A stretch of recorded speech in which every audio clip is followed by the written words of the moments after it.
இன்னைக்கு ஹிந்து நியூஸ் பேப்பர்ல என்ன இம்பார்ட்டன்ட் நியூஸஸ் இருக்கு அப்படின்னு சொல்லி பார்ப்போம். ஸோ முதல்ல என்ன கொடுத்துருக்காங்க அப்படின்னா, India bloc considers motion to remove chief election commissioner Gyanesh Kumar அப்படின்னு சொல்லி கொடுத்துருக்காங்க. ஓகேவா? ஸோ எதிர்க்கட்சிகள் எல்லாரும் சேர்ந்து என்ன பண்ண போறாங்க அப்படின்னா, ராஜ்யசபாலயோ அல்லது லோக்சபாலயோ ஒரு மோஷன் கொண்டு வந்து சீஃப் எலெக்ஷன் கமிஷனரை ரிமூவ் பண்றதுக்கான ஒரு ஒரு தீர்மானத்தை கொண்டு வர போறோம் அப்படிங்கிறத சொல்லியிருக்காங்க. ஓகேவா?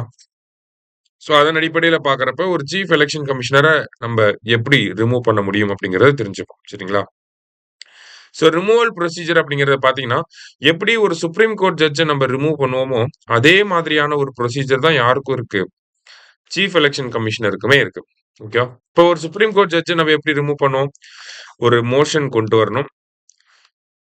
இல்லையா? அந்த மோஷன எங்க கொண்டு வரலாம்? லோக்சபாலயும் கொண்டு வரலாம். ராஜ்யசபாலயும் கொண்டு வரலாம். லோக்சபால கொண்டு வரணும்னா 100 உறுப்பினர்களோட சப்போர்ட் இருக்கணும். ராஜ்யசபால கொண்டு வரணும்னா 50 உறுப்பினர்களோட சப்போர்ட் இருந்தா போதும். ஸோ கொண்டு வந்ததுக்கு அப்புறமா நேரா எங்க போகும்னா, பிரிசைடிங் ஆஃபீசருக்கு போகும். லோக்சபானா ஸ்பீக்கருக்கு போகும். ராஜ்யசபானா அ எக்ஸ் அஃபிஷியோ சேர்மேன்க்கு வந்து போகும். அவங்க என்ன பண்ணலாம்? இத ஒண்ணு அக்செப்டும் பண்ணலாம். இல்ல ரிஜெக்டும் பண்ணலாம். எஸ்ன்னும் சொல்லலாம். நோன்னும் சொல்லலாம். இன்கேஸ் அவங்க அக்செப்ட் பண்ணிக்கிட்டாங்க அப்படின்னா, அவங்க என்ன பண்ணுவாங்க? ஒரு 3 மெம்பர் கமிட்டிக்கு அனுப்புவாங்க. அந்த 3 மெம்பர் கமிட்டில யாரெல்லாம் இருப்பா? சீஃப் ஜஸ்டிஸ் ஆஃப் இந்தியா அல்லது ஒரு சுப்ரீம் கோர்ட் ஜட்ஜ் இருப்பாரு. அடுத்ததா ஒரு ஹைகோர்ட்டோட சீஃப் ஜஸ்டிஸ் வந்து இருப்பாரு. அடுத்தது ஒரு எமினன்ட் ஜூரிஸ்ட் ஒருத்தர் இருப்பாரு. இவங்களுக்கு போகும். ஸோ இவங்க இந்த அ அந்த எலக்ஷன் கமிஷனர் வந்து குற்றம் பண்ணியிருக்காரு. அவர் மேல வைக்கப்பட்டிருக்க குற்றச்சாட்டுகள் எல்லாமே கரெக்ட்டா தான் இருக்கு அப்படின்னு சொல்லி கில்ட்டி அப்படிங்கிற மாரி சொல்லிட்டாங்க அப்படின்னா, அடுத்து என்ன பண்ணுவாங்க? மறுபடியும் வந்து இது வந்து பார்லிமென்ட்க்கு வரும் அந்த விஷயம். வந்ததுக்கு அப்புறமா 2/3 மெஜாரிட்டில லோக்சபா, ராஜ்யசபா 2த்துலயுமே பாஸ் பண்ணா, அடுத்து என்ன பண்ணுவாங்க? இத பிரசிடென்ட்க்கு வந்து அனுப்புவாங்க. பிரசிடென்ட்க்கு அனுப்பி, பிரசிடென்ட் வந்து அவங்கள ரிமூவ் பண்ணிருவாங்க. சரியா? இதுதான் ப்ரொசீஜர். இப்படிதான் வந்து நம்ப சீஃப் எலக்ஷன் கமிஷனர ரிமூவ் பண்ண முடியும். சரிங்களா? அந்த ப்ரொசீஜர தான் இந்த இடத்துல நம்ம பார்த்திருக்கோம்.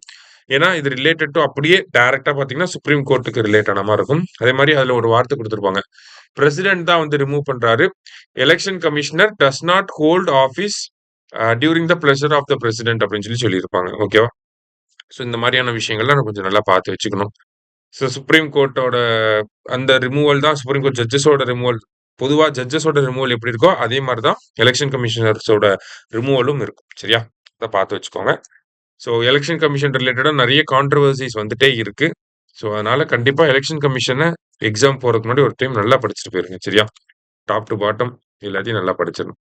அடுத்ததா வந்து பார்த்தீங்கன்னா, centre introduces bill in Lok Sabha to establish IIM in Guwahati அப்படின்னு சொல்லி குடுத்துருக்காங்க. So Indian institute of management அப்படிங்கிறத கொண்டு வர போறாங்க. எங்க அப்படின்னு சொல்லி பார்த்தீங்கன்னா, கவுஹாத்தி அப்படிங்கிற இந்த சிட்டில வந்து கொண்டு வர போறாங்க. கவுஹாத்தி எங்க இருக்கு அப்படின்னு சொல்லி பார்த்தீங்கன்னா, அஸ்ஸாம்ல இருக்கு நமக்கு. சரியா? அடுத்ததா வந்து பார்த்தீங்கன்னா, நமக்கு அன்எம்ப்ளாய்மென்ட் ரேட் எப்படி இருக்கு அப்படின்னு சொல்லி கேட்டிருக்காங்க. சாரி குடுத்திருக்காங்க. ரீசென்ட்டா இந்த டெக்னிக்கல் எக்ஸாம் நடந்து முடிஞ்சுச்சு. டிஎன்பிஎஸ்சில. அதுல கூட பார்த்திருந்தீங்கன்னா, ஒரு அசர்ஷன் ரீசன்ல அன்எம்ப்ளாய்மென்ட் ரேட்ட வச்சு ஒரு question. Statistically speaking India's unemployment rate is low அப்படின்னு சொல்லி அசர்ஷன்ல குடுத்திருந்தாங்க. அன்எம்ப்ளாய்மென்ட் ரேட் லோவா இருக்கனால ஜாப் கிரியேஷன் நல்லா இருக்கு. குவாலிட்டி ஜாப்ஸ இந்தியால கிரியேட் பண்றாங்களா? அப்படிங்கிறத கேட்டிருந்தாங்க. சரியா? இது ரீசென்ட்டா சண்டே நடந்து முடிஞ்ச டெக்னிக்கல் எக்ஸாம்ல வந்த கொஸ்டின். ஸோ அது எல்லாமே அந்த மாரியான கொஸ்டின்லாம் நம்ம அட்ரஸ் பண்ணணும்னா, இந்த மாரி ஆர்டிகிள்ஸ்ல இருந்து நம்ம டேட்டாவ எடுத்தா தான் உண்டு. இப்போ கவர்ன்மெண்ட் அவங்க சர்வேல என்ன சொல்லியிருக்காங்க? அன்எம்ப்ளாய்மென்ட் ரேட் டிக்ளைன்ஸ் அப்படின்னு சொல்லி குடுத்திருக்காங்க. டிக்ளைன்ஸ் டூ 5.2% இன் ஜூலை அப்படின்னு சொல்லி குடுத்திருக்காங்க. ஓகேவா? அதாவது பீரியாடிக் லேபர் ஃபோர்ஸ் சர்வே அப்படின்னு சொல்லுவாங்க. ஓகேவா? Periodic labour force survey. இத வெளியிடுறது யார் அப்படின்னா, மினிஸ்ட்ரி ஆஃப் ஸ்டாட்டிஸ்டிக்ஸ் புள்ளியியல் அமைச்சகம் தான் இத வந்து வெளியிடுறாங்க. ஸோ இந்த பீரியாடிக் லேபர் ஃபோர்ஸ் சர்வேல தான் என்ன பண்ணுவாங்கன்னா, அன்எம்ப்ளாய்மென்ட் ரேட்ட பத்திலாம் சொல்லுவாங்க. அதன்படி பார்க்கிறப்ப, இந்தியாவோட அன்எம்ப்ளாய்மென்ட் ரேட் வந்து ஜூன் மாசத்துல 5.6% இருந்துச்சு. அது குறைஞ்சு இப்ப 5.2% இருக்கு. சரியா? அன்எம்ப்ளாய்மென்ட் ரேட் அப்படிங்கிறது கம்மியா இருக்கு. அடுத்ததா பார்த்தீங்கன்னா, லேபர் ஃபோர்ஸ்ல எவ்வளோ பேர் இருக்காங்க? லேபர் ஃபோர்ஸ் பார்ட்டிசிபேஷன் ரேட் பார்த்தீங்கன்னா, விமென்க்கு வந்து இன்கிரீஸ் ஆயிருக்கு அப்படின்னு சொல்லி குடுத்துருக்காங்க. ஓகேவா? ஸோ விமனோட லேபர் ஃபோர்ஸ் பார்ட்டிசிபேஷன் ரேட் வந்து 24லேருந்து 25.5% இருக்கு. இதே மேலோட லேபர் ஃபோர்ஸ் பார்ட்டிசிபேஷன் ரேட் 57.4% இருக்கு.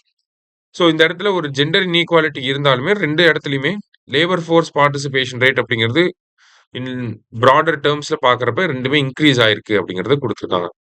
ஸோ இந்த டேட்டாஸ நம்ம பிரிலிம்ஸ்க்கும் தேவைப்படும், மெயின்ஸ்க்கும் யூஸ் பண்ணிக்கலாம். அன்எம்ப்ளாய்மென்ட் ரேட் எவ்வளோ இருக்கு? பிஎல்எஃப்எஸ் ஜூலை படி பார்க்குறப்ப 5.2% இருக்கு. ஃபீமேலோட லேபர் ஃபோர்ஸ் பார்ட்டிசிபேஷன் 25% இருக்கு. மேலுக்கு வந்து 57% இருக்கு. இந்த டேட்டாவெல்லாம் நமக்கு குடுக்க முடியும். சரிங்களா? ஸோ இன்னைக்கு முக்கியமான செய்திகள பார்த்திருக்கோம். நன்றி. சுரேஷ் ஐஏஎஸ் அகாடமி வெற்றியின் முகவரி.